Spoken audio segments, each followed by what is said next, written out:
In the annals of history, few figures stand as tall as Prophet Muhammad, peace be upon him.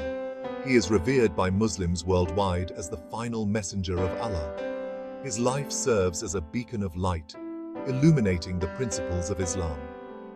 This essay delves into the remarkable biography of Prophet Muhammad. Muslims believe that Allah sent prophets throughout history to guide humanity. These prophets, including Abraham, Musa, and Isa, each brought divine messages. Muhammad is considered the last and final prophet, entrusted with a universal message. The Quran, revealed to him by Allah through the angel Gabriel, forms the foundation of Islamic belief. The Hadith provides further guidance and insight into his life and teachings. Understanding the life of Prophet Muhammad is crucial for all. His character, actions, and teachings provide a practical guide for navigating life. For non-Muslims, studying his biography offers valuable insight into Islam. It fosters respect and appreciation for this global religion. Muhammad was born in Mecca, Arabia, in the year 570 CE. He belonged to the Quraysh tribe, custodians of the Kaaba, a sacred shrine revered by Arabs. Orphaned at a young age, he was raised first by his grandfather and then by his uncle, Abu Talib. This early hardship instilled in him a deep sense of compassion and empathy for the vulnerable. Even as a young man, Muhammad was known for his honesty, trustworthiness, and piety. He was called Al-Sadiq, the truthful, and Al-Amin, the trustworthy, by his community. He avoided the common practices of idolatry and social injustice prevalent in Mecca at the time, choosing instead a life of contemplation and moral uprightness. His upbringing in a society rife with tribalism, social inequality, and spiritual bankruptcy deeply affected him. He would often retreat to the solitude of Mount Hira, a cave outside Mecca, to meditate and reflect on the state of his people. It was during one such retreat that he received his first revelation, forever changing the course of his life and the history of humanity. When Muhammad was 40 years old, he received his first revelation from Allah through the angel Gabriel while meditating in the cave of Hira. This event, known as Laylat al-Qadr, the Night of Power, marked the beginning of his prophetic mission. The first word revealed to him was Iqra, read, emphasizing the importance of knowledge and divine revelation. The Quran describes this momentous occasion.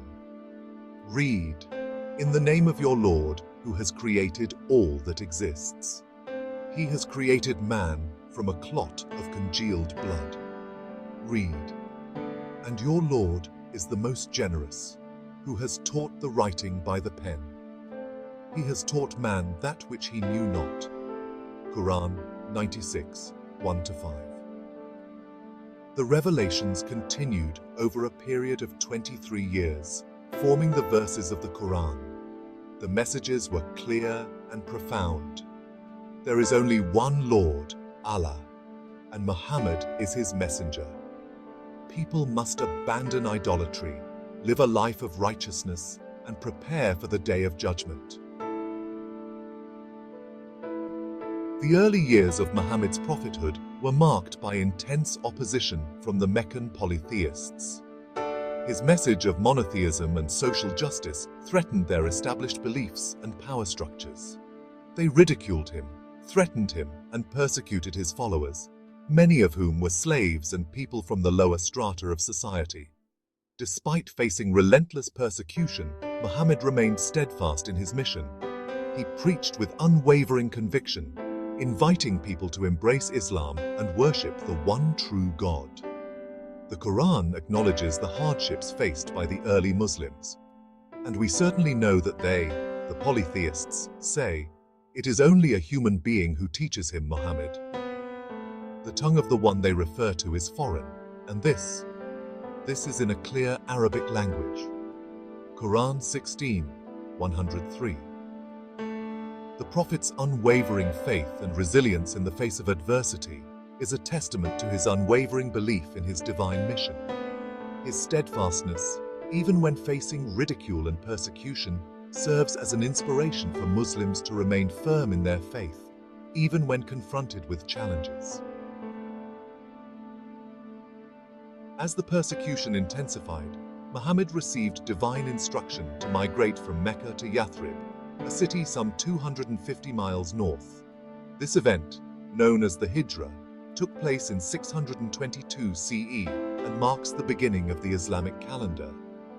The Hijra was a pivotal moment in Islamic history, signifying the establishment of the first Muslim community.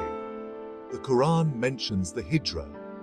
Indeed, those whom the angels take in death, while wronging themselves, the angels will say, "In what condition were you?" They will say, "We were oppressed in the land." The angels will say, "Was Allah's earth not spacious enough for you to emigrate therein?" For those, their refuge is hell, and evil it is as a destination. Quran 497.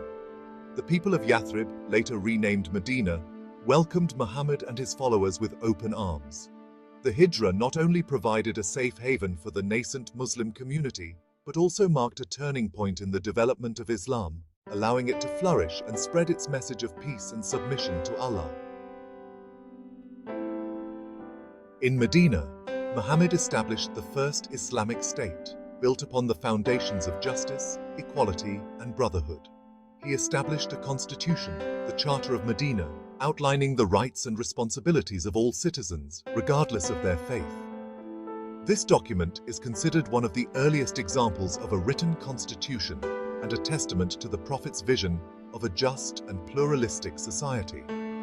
The Charter of Medina fostered a sense of unity and cooperation among the diverse communities residing in Medina, including Muslims, Jews, and pagans. It emphasized the importance of mutual respect, peaceful coexistence, and defense against external threats.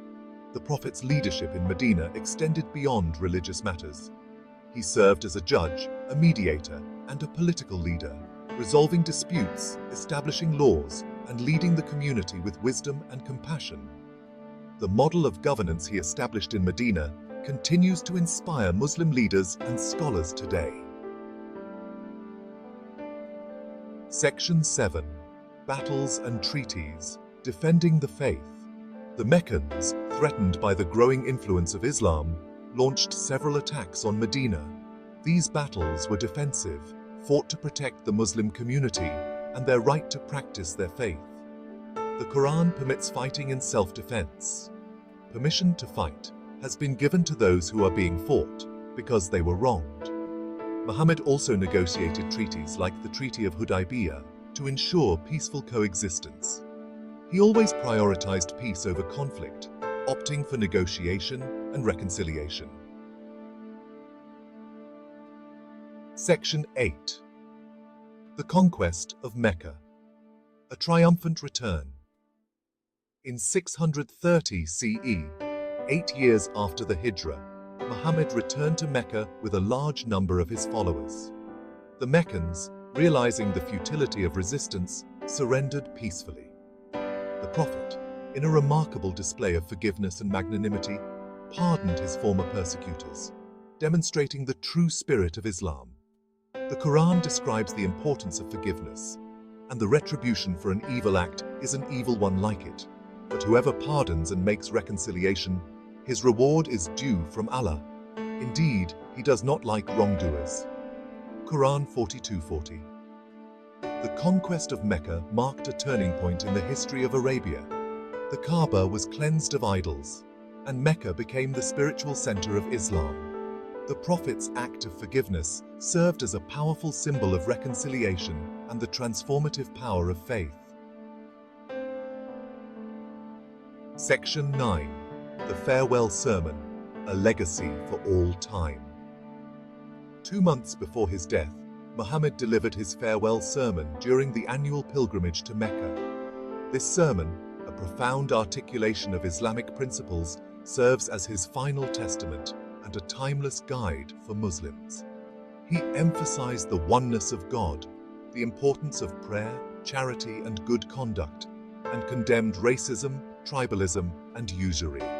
In his farewell sermon, the Prophet famously declared, "O people, your God is one, and your father Adam is one. There is no favor of an Arab over a non-Arab, nor a non-Arab over an Arab, and neither white skin over black skin, nor black skin over white skin, except by righteousness.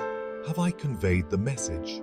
The farewell sermon encapsulates the essence of Islam, emphasizing the equality of all human beings, the importance of social justice, and the universal brotherhood of mankind. It serves as a reminder of the core values that should guide Muslims in their personal lives and interactions with others. Section 10. Conclusion. The enduring message of mercy. Prophet Muhammad passed away in Medina in 632 CE at the age of 63. His life, though physically over, continues to inspire and guide millions across the globe. He left behind a legacy of peace, compassion, and submission to the will of God, transforming the Arabian Peninsula and leaving an indelible mark on human history.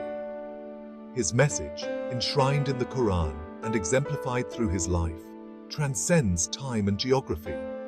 It is a message of peace, justice, and compassion, calling upon humanity to recognize the oneness of Allah and live a life of righteousness. His legacy continues to inspire Muslims and non-Muslims alike, reminding us of the power of faith, forgiveness, and the pursuit of a just and equitable world. By studying his life and teachings, we can gain a deeper understanding of the Islamic faith and its profound impact on human civilization. His message of mercy, compassion, and submission to the divine continues to resonate with millions, offering guidance and hope in a world often characterized by conflict and uncertainty.